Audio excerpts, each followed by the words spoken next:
Misato Akihara, who was unhappy in life due to her high intellect, asks to be reincarnated with average abilities after being run over by a truck and being offered the chance to be reincarnated in a parallel world.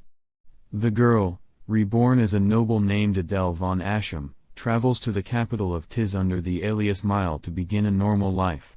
When Mile learns that several children have gone missing, she sets out to find them, meeting Mavis von Austin, a knight, and Renee, a mage, along the way. The girls confront the kidnappers and their leader, Arlie, after discovering the missing children. With the help of a merchant named Paulin, Mile, whose abilities are actually the average of all magical creatures in the world, inadvertently uses her overly powerful magic to easily defeat the kidnappers when her small stature is insulted. The next day, Mile starts at Hunter's Prep School, where she meets her roommates Mavis, Renee, and Paulin.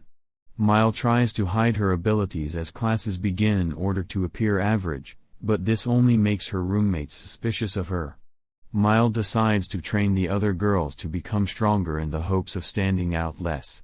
As the girls form a party and go on a quest to hunt some horned rabbits, they are ambushed by a group of rock golems, but they manage to defeat them using what they've learned. After 6 months, the girls decide to form an official party to celebrate their graduation. With the school on the verge of closing, the principal challenges the girls to compete in a mock battle against B-rank hunters at the graduation and win. On the day of the battle, Mile is approached by Arlie, the person responsible for the closure, who offers to revoke it in exchange for Mile becoming hers if her party fails to win without losing any members.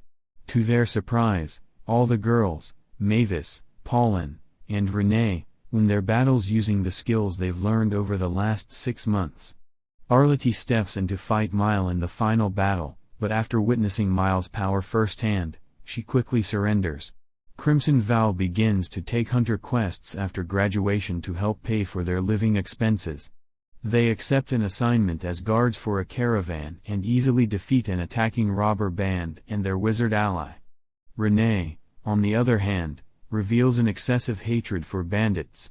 While Renee, Mavis, and Paulin tell each other their backstories, one night during a camp break, Rena, the daughter of a peddler, reveals that she despises bandits after they killed her father and then the Crimson Lightning, an adventuring hunter band who had taken her in and revealed her magical abilities when her father and brothers refused to let her follow in their footsteps as knights.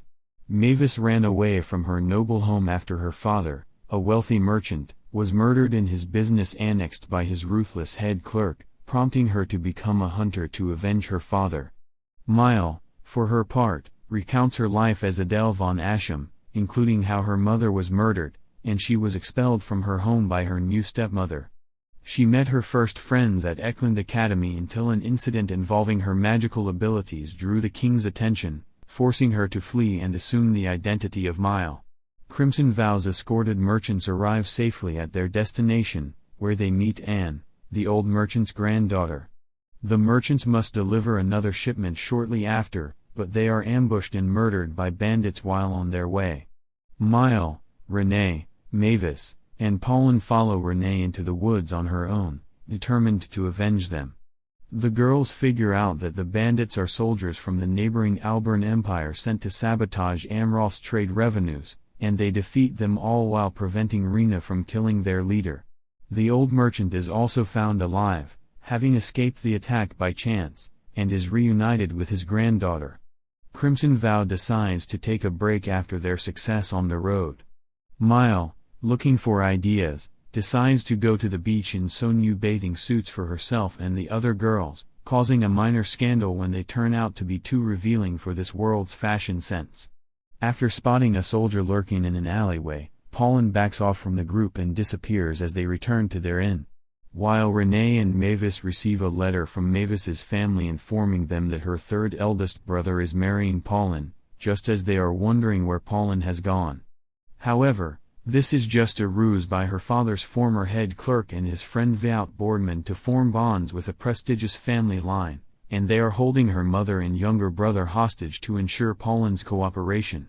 Mile, Renee, and Mavis invade the Beckett estate to foil the scheme, and Mavis's father, Count Alshin, orders a combat trial, which Paulin easily wins. When Count Austin demands Mavis return home, she refuses, forcing Mile to face the Count in a combat trial. The Count finally gives in after being defeated and approves of Mavis's career choice. Crimson Vow takes up a wyvern hunting quest despite wyverns being extremely difficult hunting targets because they are tired of the workload Lenny heaps upon them at their inn. They go to the village where the wyvern in question has settled, and Maya uses several airborne attacks to bring it down, using her teammates as living missiles. Bunaclift, a royal mage who befriended the wyvern, whom he named La Breath in his youth, stops them before they can kill it.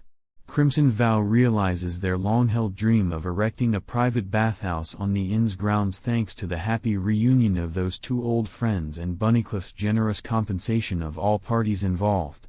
Mile wistfully remembers her first birthday, which she spent with friends at Eklund Academy while celebrating Lenny's 11th birthday, prompting the rest of Crimson Vow to plan their surprise party for Mile. However, in order to do so, they must raise funds without informing Mile, causing Mile to become obsessed with the notion that the others are abandoning her. Even after the secret is revealed, the party continues until a relieved Mile admits to committing a few minor transgressions against her own teammates. Rena, Holland, and Mavis decide to accept a particularly difficult mission to show Mile that they are not entirely reliant on her for assistance, finding an investigation team that has gone missing while investigating the strange fluctuations of a nearby forest's monster population. Crimson Vow discovers that a powerful creature has settled in the deepest part of the woods and has enslaved the local beast people as its servants. As they enter the forest, they go after their leader, an elf scholar named Kalalia, who is still held captive in a set of ruins being excavated by the beast people. After freeing the majority of the investigation team, they are forced to learn that their opponent is an elder dragon, one of the world's most powerful creatures, and Mile is fatally wounded as a result.